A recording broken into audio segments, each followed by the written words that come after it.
নরসিংদী জেলা সমিতি ঢাকা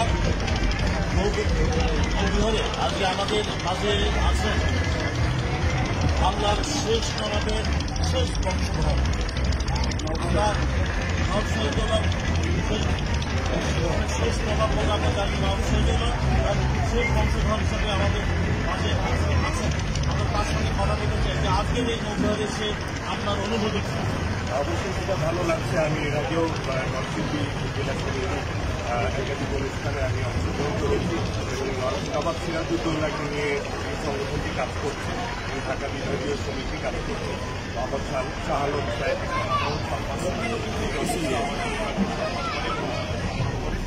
অবশ্যই বাংলার ইতিহাস একটা ইতিবাচক। আপনার নামটা অনেক বড়, আপনি নামটা নিজের পক্ষে আমরা শুনেছেন। আমার সম্পূর্ণ নাম হলো সৈয়দ গোলাম আব্বাস আরেক, নবাবজোদা আলী আব্বাস। আমার মূল নামটা হলো সৈয়দ গোলাম আব্বাস আরেক, আর নবাবজোদা আলী আব্বাস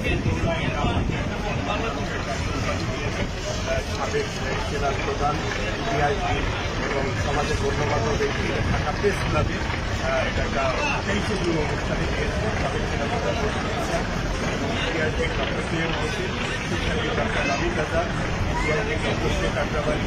এটা অবশ্যই আজকে সামনে দেখা যায় যে অনেকে উপাধি কেনাবেচা করে, তো এটা আমার সেটা প্রয়োজন হয়। কারণ যেহেতু আমরা বাংলা ইতিহাসের জন্য আমাদের পরিবার অবস্থান রেখেছে, সেই জায়গা থেকে সমাজের যারা আমাদেরকে ভালোবাসে, বাংলার মানুষরা, সেই জায়গা থেকে আমাদের এই সম্মাননা করছে। এটা আমার জন্য একটা বড় কাজ।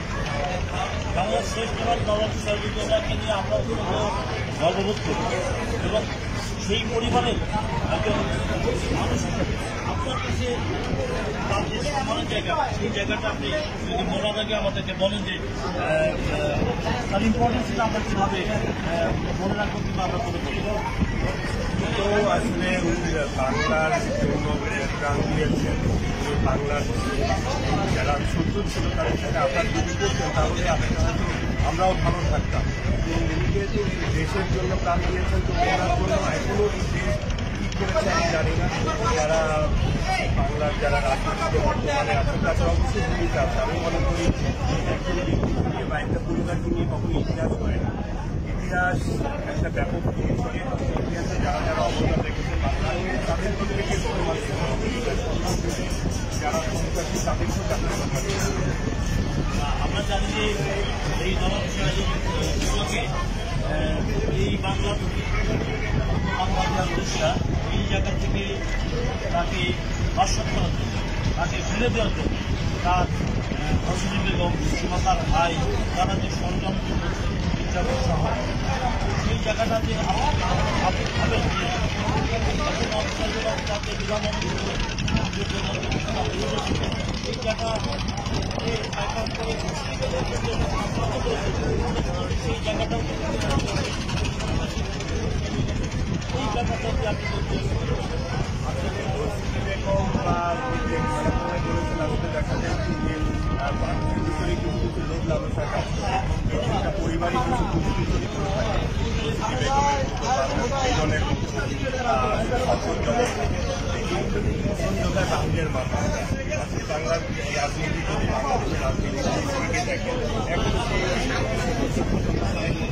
বিদেশি কিছু দুর্যোগী রাষ্ট্র আছে, তারা ইন্ধন যোগাচ্ছে এবং মানুষজন সচেতন না, যার কারণে মানুষজনকে সচেতন করতে হবে। যদি আমরা সচেতন হই তাহলে অবশ্যই সংক্রান্তগুলো উৎক্ষেপণ করে দেওয়া হবে।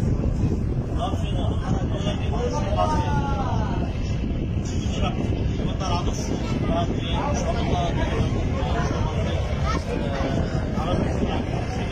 আপনার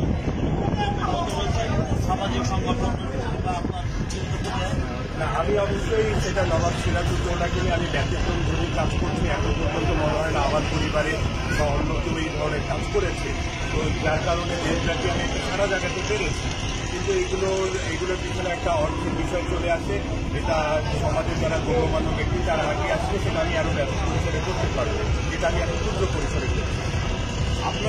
আপনি কি সরকারের কাছে কখনো আপনার এই বিষয়গুলো তুলে ধরেছেন যে আমরা নবকে নিয়ে আরও বেশি কাজ করতে চাই কিংবা মানুষের মানুষ করে নবকে ধরে রাখার জন্য যে কাজগুলো দরকার সেই কাজ করার জন্য সরকারের সামনে আমি বাংলাদেশের অনেক পপুলার টেলিভিশন এবং জাতীয় দৈনিকগুলোর মাধ্যমে আবেদন করেছি। আমি মনে করি যে সম্মানিত সম্মান দিলে যে কেউ সম্মান দিলে সরকার বলেন বা ব্যক্তিকে তার সম্মানটা আরও বাড়বে। আর যদি নিজের পরিবার বা নিজের পারিবারিক ইতিহাসকে নিয়ে যদি কাজ করে এটা ইতিহাসে কিন্তু ঘটবে না, ইতিহাস পরিবর্তন হবে। মির্জাফরও 200টা বছর মির্জাফরের বংশধরা ক্ষমতা ছিল, তারা তাদের অর্থায়নে ইতিহাস তৈরি করেছেন। সেই ইতিহাসগুলো এখনো ছিল, ইতিহাসের নিজেদের চলে। আমি মনে করি সম্মান দিলে সম্মানটা আরও বাড়বে। আমার শেষ প্রশ্ন, মির্জাফর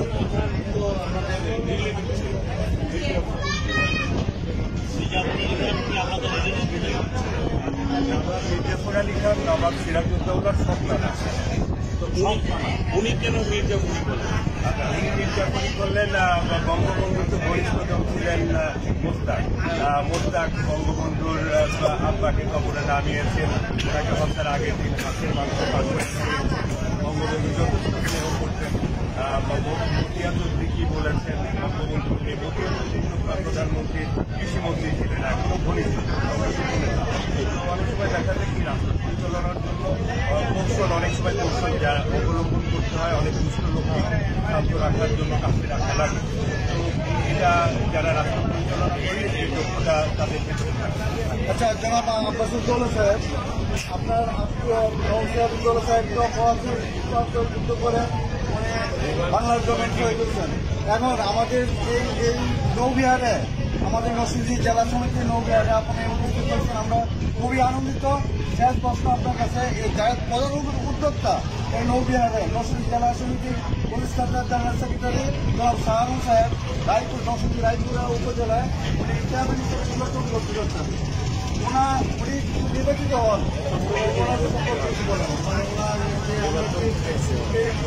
অবদান করবেন। জনাব মোহাম্মদ শাহ আলম সাহেব, ওনার সাথে আমার পরিচয়টা 2020 সালে একটা করোনা তখন ক্রান্তিকাল চলছিল দেশে। উনি নবাব সিরাজউদ্দৌলাকে নিয়ে একটা অনুষ্ঠান করেছেন, সেই থেকে ওনার সাথে পরিচয়। তো উনি যেহেতু নবাবকে ভালোবাসেন, নবাব প্রজন্মকে উনি সম্মান দেন, উনি আমার সাথে নিয়মিত যোগাযোগ রক্ষা করেন, আমি ওনার সাথে যোগাযোগটা রক্ষা করি। আমি চাই যে ওনার এলাকার উনি নির্বাচিত হোক। ওনার এলাকার মানুষদেরকে আমি আহ্বান করছি যে নবাব সিরাজউদ্দৌলা, আমাকে নতুন প্রজন্মের সিরাজউদ্দৌলা যেহেতু বলে, আমি চাই যে ওনাকে আপনারা সকলে দল মত নির্বিশেষে ওনাকে আপনারা ভোট দেন। আমি মনে করি সেই ভোটটা সিরাজউদ্দৌলার পক্ষে পড়বে এবং নবাব সিরাজউদ্দৌলার আদর্শ চেতনা যে জিনিসটি আমি কাজ করছি। আমি চাই যে শাহ আলম সাহেব নির্বাচিত হলে সেই ধারাটা অব্যাহত রাখবেন এবং উনি ওনার ওয়াদাগুলো পূরণ করবেন, নবাবের আদর্শ চেতনা বাস্তবায়নে যেভাবে এখনো আছেন আমার পাশে, আগামী দিনগুলোতে উনি পাশে থাকবেন এবং ওনার নির্বাচনী প্রচারণা যদি উনি আমাকে পাশে রাখতে চান, অবশ্যই ওনার সাথে আমি আছি এবং প্রচারণায় আমি অংশগ্রহণ করছি।